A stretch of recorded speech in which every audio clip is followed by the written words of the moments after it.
자, 안녕하세요. 망치 잡은 사람입니다. 지금 그 외벽 공사가 지금 한참 진행 중인데, 얼마 전에 안 그래도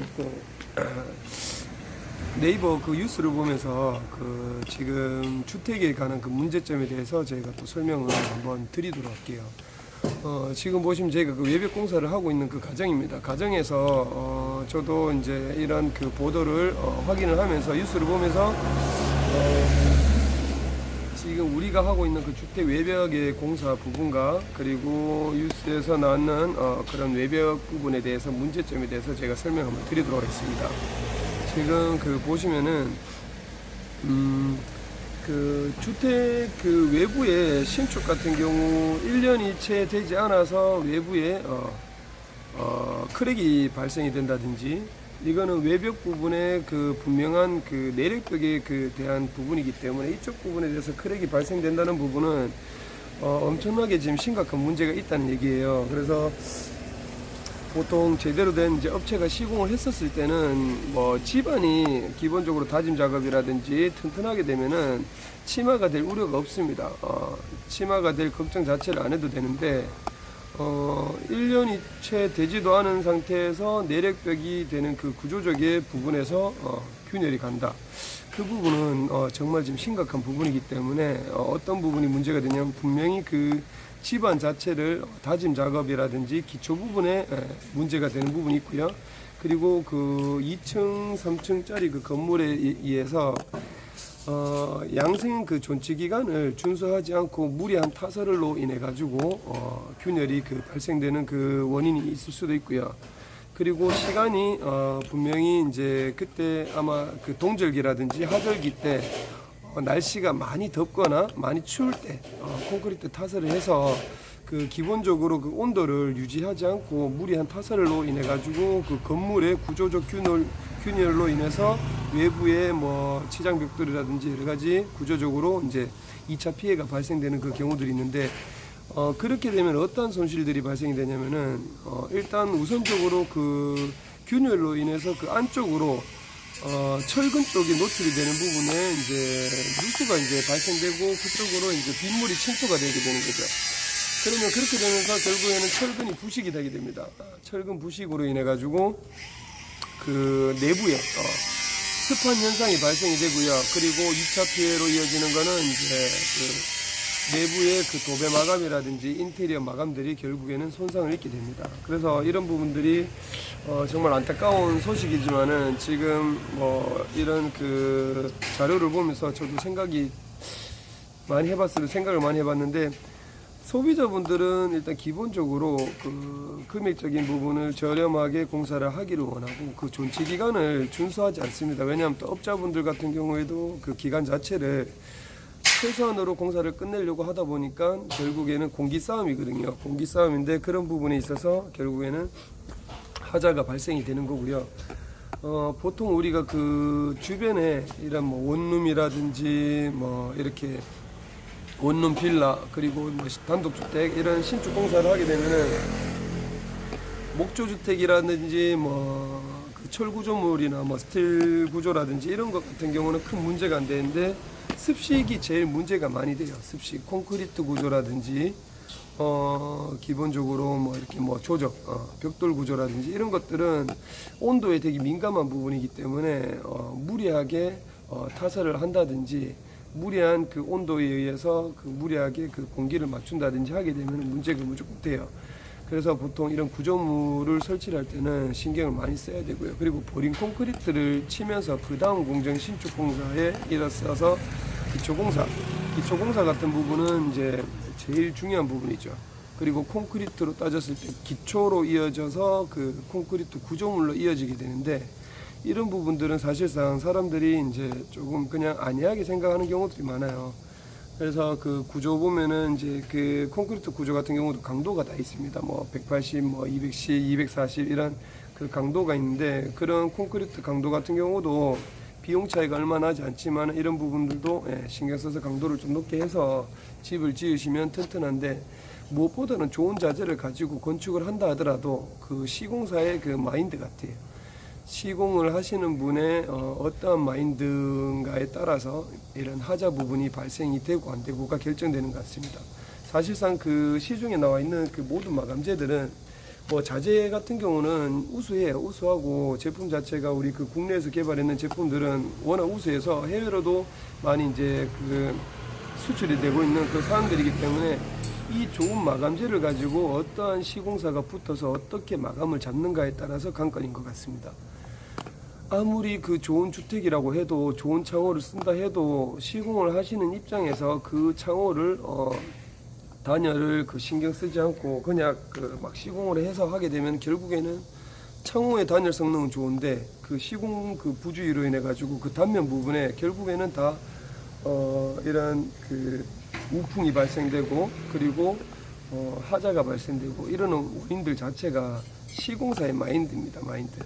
그래서 그냥 우리가 흔히 생각하는 일반 사재, 그냥 뭐 제품이 그렇게 뭐 품질이 그래 좋지 않은 자재라도 시공하시는 분이 꼼꼼하게 시공하게 되면 그것도 결국에는 그 좋은 자재가 되는 겁니다. 그래서 좋은 마감재가 나올 수 있는 거고요. 그래서 저는 클라이언트 분들한테 항상 말씀드리고 싶은 부분이 얼마 전에 이렇게 그 사건 사고가 터졌지만은 시공사를 선택하기 위해서 소비자분들도 조금 양보를 해야 되는 부분들이 있어요. 그래서 그게 뭐냐면은 이제 뭐 내가 직영공사를 많이 하려고 하시는 분들이 많다 보니까 이 부분에 대해서는 AS를 이제 보장받을 수 있는 그 폭이 줄게 되고 그만한 단가는 절감을 하실 수가 있겠죠. 근데 그 단가를 절감을 뭐 한다고 해서 무조건 좋은 건 아닙니다. 예를 들어 얼마 전에 이런 사건처럼 시공사 잘못이니 뭐 본인 잘못이니 제가 봤었을 때는요 그냥 그 클라이언트 분께서 제가 봤었을 때는 직영공사를 하신 것 같아요. 그리고 그분의 그 성격 자체도 되게 꼼꼼하신 분인데 이거를 그 도급을 줘가면서 이렇게 하기에는 무리수가 있어서 직영공사를 해서 공사를 했었을 것 같은데 그런 부분으로 인해 가지고 결국에는 시공사의 능력이 조금 이제 떨어졌다고 저는 판단이 되고 아니면은 뭐 무리한 클라이언트 분들의 이렇게 요구사항 때문에 속도가 빨리 진행이 되다 보니까 그런 구조물에 대한 큰 하자가 발생이 된 것 같아요. 사실상 그 계획 설계만 잘하고 시공에 대한 지식만 조금만 갖춰지게 되면은 구조적으로는 크게 문제가 될 그 이유가 없어요. 그리고 요즘에는 콘크리트 자재도 마감재도 잘 나오고 하기 때문에 크게 문제가 될 게 없습니다.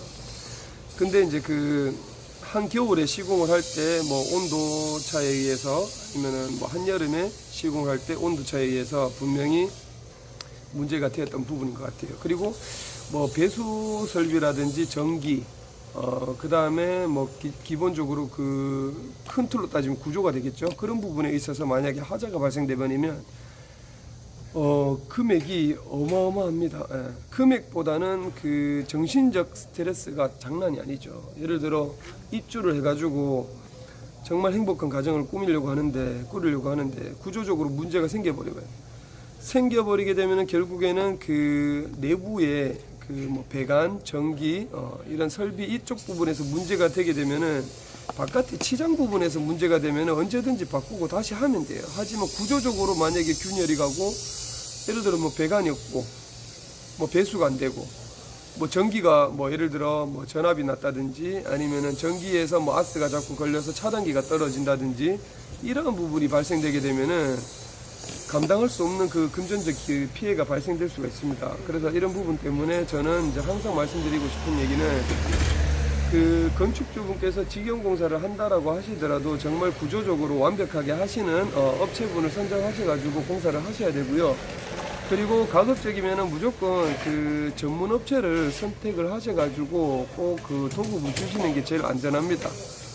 그런데 요즘은 자꾸 인건비 그 건축 공사 비용 때문에 많이 이제 걱정을 하시고 하시는 부분 때문에 이제 그렇게 도급을 주기가 이제 어려워 하시는 분들이 많아요. 그래서 자꾸 유튜브를 보면서 조금 더 좋은 왜냐면 본인의 또 취향이 있을 거 아니에요. 그래서 그 조금 더 좋은 마감재, 조금 더 이제 좋은 퀄리티를 구상하고 그렇게 하다 보니까 자꾸 이제 소비자의 욕심 때문에 직영공사를 많이 가게 되는데 참 이게 좀 안타까운 것 같아요. 이게 저희도 물론 지금 이제 곧 얼마 안 있으면 저희가 종합건설 면허를 내서 이제 지금 우리가 하고 있는 이 업을 이어갈 건데, 이렇게 되게 되면은 결국에는 단가 자체가 높게 올라갈 수밖에 없습니다. 올라갈 수밖에 없는 부분이고, 저도 이제 사실상 이렇게 하려고 했던 이유도 예전부터 저희가 준비를 했었어요. 그 준비가 다 되어 있는 상태고 준비를 했었는데, 어떤 부분 때문에 저희가 이제 걸려서 이제 종합건설 면허를 낼 수 없었던 부분은 금전적인 부분이에요. 금전적인 부분. 왜 수주가 만약에 진짜 지금처럼 이렇게 반응이 좋고 이런 식으로 반응이 오게 되면은 저희는 무조건 내고 진행하죠. 근데 건설 경기도 힘들고 하다 보니까 소비자들 입맛에 또 저희가 또 취향에 맞춰주다 보니까 금액을 또 높게 책정을 할 수가 없었던 부분이 사실상 있었고요. 그래서 저도 이제 현장 감독을 하면서 이런 식으로 저희가 이제 관리를 해왔던 부분이고요. 이제는 시대가 바뀌어야 됩니다. 저도 이제 유튜브 영상을 많이 보면서 많이 느꼈던 게, 시공을 하시는 기술자 분들께서도, 지금 특정 요소 분들이죠. 쉽게 말해서 노가다 현장에서 오랫동안 이제 근무를 하셨던 분들이 지금은 건축을 짓고 이런 건축 행위를, 불법 행위를 이렇게 많이 하시는 분들이 많더라고요. 제가 클라이언트 분들한테 항상 말씀드리고 싶은 얘기는, 건축이라는 큰 덩어리 안에는 여러 세세한 품목들이 다 들어가 있습니다.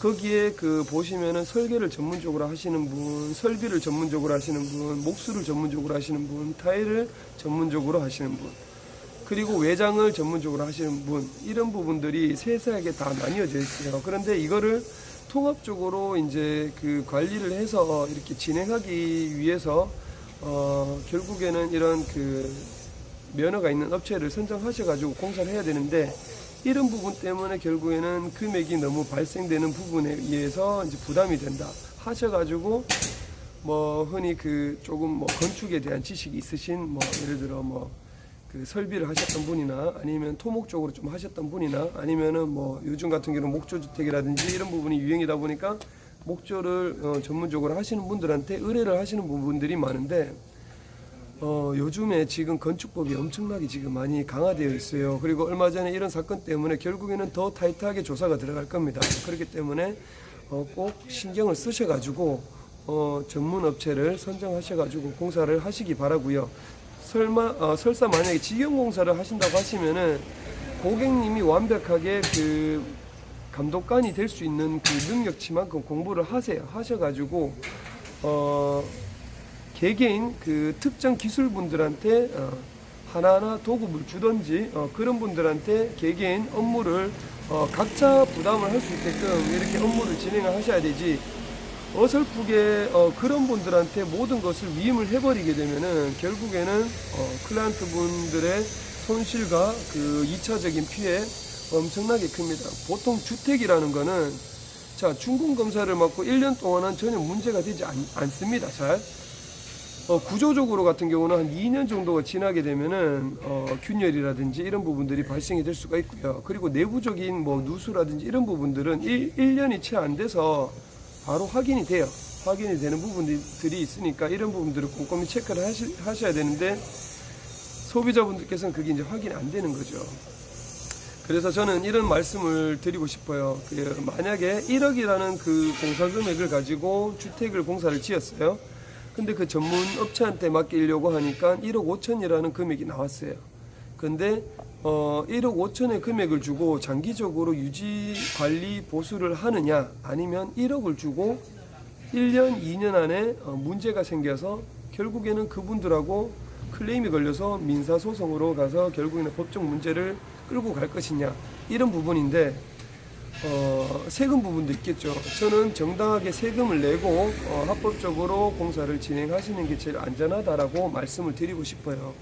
그리고 이제 앞으로는 이제 이런 부분들에 있어서 완벽하게 건축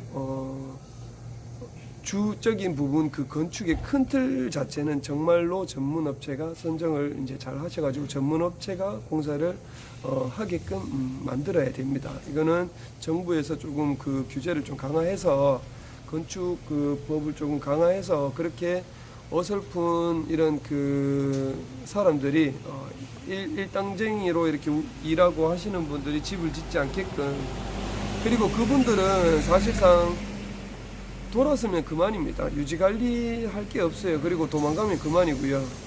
그래서 이제 소비자분들께서 조금 더 완벽하게 전문 지식을 가지고 공부를 하시고 진짜 전문가와 함께 공사를 하시기를 바랍니다. 그래서 제가 오늘 그 네이버 기사를 보면서 저도 너무 안타까워서 이런 말씀을 드리고 싶어요. 그분도 뭐 물론 이렇게 잘못되라고 공사를 했겠습니까?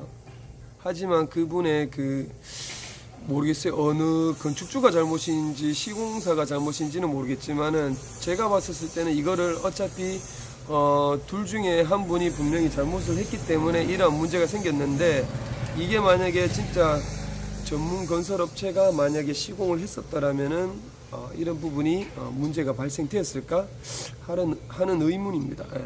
그렇게 되면 절대 발생이 되지 않죠. 왜? FM대로 공사를 하기 때문에.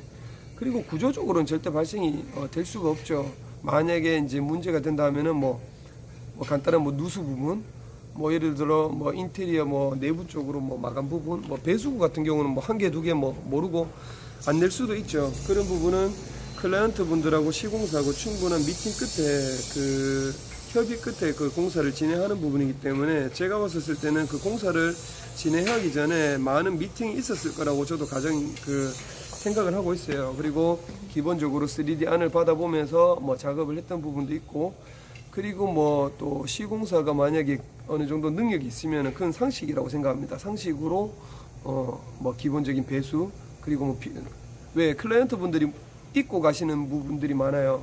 근데 그런 부분들을 미리 경험이 많으신 업자라고 하시면은 그분들이 미리 알아서 배수구라든지 이런 위치들을 다 포인트를 찍어서 알아서 다 내줍니다. 내주고, 그리고 구조적으로 문제가 될 것 같으면 클라이언트 분들을 말리겠죠. 지금은 무리하게 이렇게 타설을 하게 되면 문제가 됩니다라고 얘기를 하겠죠.